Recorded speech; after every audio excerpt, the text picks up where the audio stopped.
whether you're pulling from retention or you're just holding your gun. You're going to create a lot of problems with your grip if the meaty portion of your hand isn't high in the tang of your gun. All right? So what I want everybody to do is hold their firearm with their non-dominant hand, just like I'm holding mine now. And I want you to take the web of your hand and insert it into the tang of the weapon and apply some pressure. Once that's complete, wrap my fingers around the appropriate area, leaving my trigger finger off the weapon system, right? Just like that. Now what I want you to do, now that you know where the tang is, now that you know where the meaty portion of your hand is, I want you to drop the weapon straight down to your side. Your firearm should form a generally straight line with your arm. Correct, incorrect, incorrect, incorrect. How you can fix your problems from the get-go is when you grab your weapon system out of retention or off the desk, make sure that the tang of your hand or the tang of the gun is in the meaty portion of your hand. So like my meat actually like goes over the back of the gun. Like that's how hard I drive it. You can actually see the calluses from where the gun rides in my hand. I should be in a relaxed position with my firearm in my dominant hand, and I should be able to look down and my gun should form a generally straight line. Okay? Now what I want you to do is I want you to take your gun and I want you to flip it over so that you're palm facing forward. And I want you to lift that thumb. Believe it or not, this thumb doesn't do a great deal. As a matter of fact, sometimes I wish I could cut it off, because with involuntary muscle squeeze within your hands or grip, you have to train one finger to do one thing. The tang of your hand is still high. Now everybody's got to figure out what to do with this sandwich clamp. What does this guy do? We get a lot of questions. This guy needs to cover as much real estate as humanly possible. When I flip my gun over and I have him palm facing forward, nothing is changing but the lifting of the thumb. I can take the other meaty portion, palm of my hand, and marry it up. You're going to have slight deviations with thumb and hand size. But if you'll notice, if I just press my hand on top and I rotate my hand back and forth, that's where you're going to figure out where you get your grip.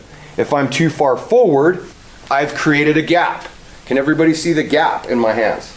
If I rotate too far to the rear, then I'm violating most of the space of the other. Only one hand can cover one portion of real estate. So we have to marry our hands up, and we teach thumbs forward firing, because this is natural. Even with one hand offset, I can still do that. So we're trying to marry up our hands to that position.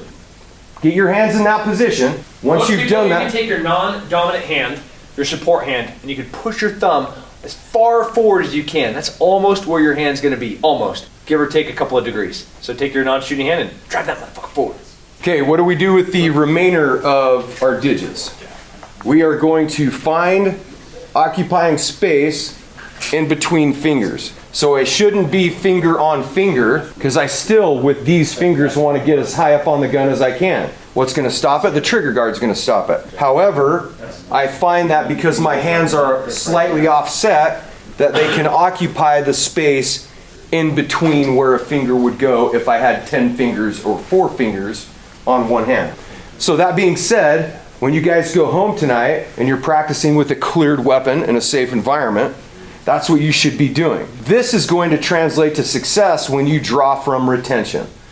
So when I draw from retention, this is my stability, my supporting hand when I get set when I'm practicing without a holster my grip. Because this allows me to press my hand into it, generally straight line, flip it over, thumb up, occupy real estate, flip hand back over, wrap fingers. Now I'm good to go. This is the problem you're going to run into, and I don't want you to start getting into a negative muscle memory habit.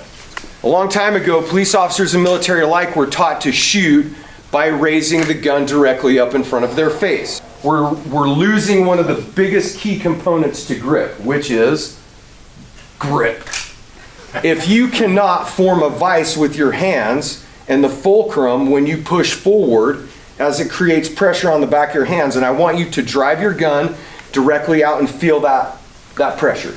Now, once you've done that, I want you to drop that gun directly down in front of you and relax your arms and hands, maintaining your grip. Now I want you to raise your firearm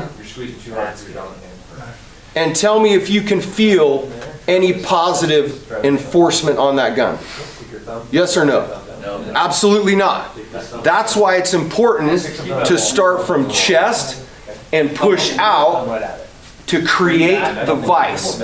You'll know the exact point and firmness of your gun that you need to have if you will take your firearm and push it out and grip it as hard as you can. It should be shaking. Now make it not shake by alleviating just a little bit of pressure until it's steady. So know the difference between gripping too much, over gripping, and under gripping, and how you can create that grip, but only by starting from a position where you can push your hands into the vise. So we should be pushing out from here, trying to make our gun go out like a straight laser beam. If I'm doing this, I'm incorrect. If I'm doing this, and this usually occurs from the holster, this is called bowling, and this is called fishing. Gunfights are in increments of seconds and milliseconds, right? So, the longer I take doing this crap with my gun, the more time it takes to get on target. If I can learn to drive that gun directly out where it's level or parallel with the marching surface, it's going to allow me to acquire my sights and the target more quickly. When you guys are doing it, if you haven't been checked, I want you to start from the 3 position to presentation, working on your grip, and let an instructor go by and check your stance and your grip and all that other jazz. Now, just because you're focused on your grip right now, don't forget what your feet, knees, hips, and the rest of your body should be doing, along with your head. If I walk by and I tell you to relax your shoulders or your head, that means you're turtling it. You're trying to get aggressive, and you're pushing your head and your shoulders together. So Jeremiah, tell me to relax my shoulders. Relax your shoulders. Tell me to relax my head. Relax your head. If I provide undue and unnecessary consternation on my shoulder and neck and head, I'm going to be fighting my muscles. I'm already busy trying to fight the gun to get on target. I need to relax. We don't walk around like this, do we? It's unnatural. I mean, some people learn to march in the army like that, but what I'm trying to say is it should be natural from your shoulders up. You don't want that to move a great deal. Nothing is going to absorb recoil in your head, neck, and or back of your shoulders. So there's no need to get aggressive in that nature that much, all right?